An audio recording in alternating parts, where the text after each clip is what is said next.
Class 12th chemistry का जो first lesson है आपका सोल्यूशन चैप्टर है। सोल्यूशन का मतलब होता है कि it is the homogeneous mixture. Homogeneous mixture का मतलब यह होता है कि उस मिक्सचर के अंदर जो भी कंपोनेंट होंगे वो उनके बीच में कोई सेपरेशन बाउंड्री देखने को आपको नहीं मिलेगी। और इस सोल्यूशन चैप्टर के अंदर आपको बाइनरी सोल्यूशन के बारे में पढ़ना है। बाइनरी सोल्यूशन का मतलब यह होता है कि the solution that is made up of two component solute and solvent. और इस लेसन के अंदर हम लोग देखेंगे एक लॉ पढ़ेंगे, हेनरी लॉ। हेनरी लॉ के अकॉर्डिंग ये होता है कि जैसे जैसे as we applied the pressure over the gas particle its solubility in the liquid increases. आप गैस के पार्टिकल के ऊपर प्रेशर बढ़ाते जाएंगे तो इसकी सॉलिबिलिटी आपकी लिक्विड के अंदर बढ़ती जाएगी। जैसे कि कोल्ड ड्रिंक बॉटल हो गया, अंडर द हाई प्रेशर आपकी CO2 गैस कोल्ड ड्रिंक के अंदर डिजॉल्व की गई होती है।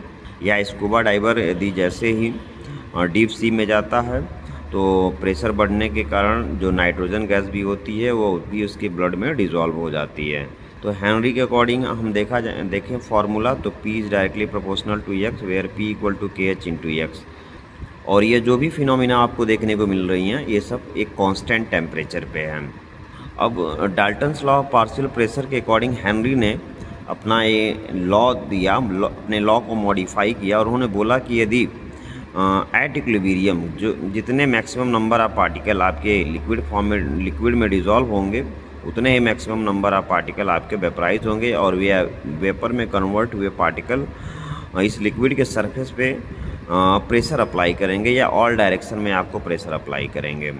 तो इसके अकॉर्डिंग यदि देखा जाए तो P is directly proportional to the X where X is the mole fraction of the gas in the liquid and P is the vapor pressure of the gas applied over the surface of the liquid। और इनके according यदि formula यहाँ पे देखा जाए तो P equal to KH into X where KH is the Henry constant, X is the mole fraction of the gas and P is the vapour pressure of the.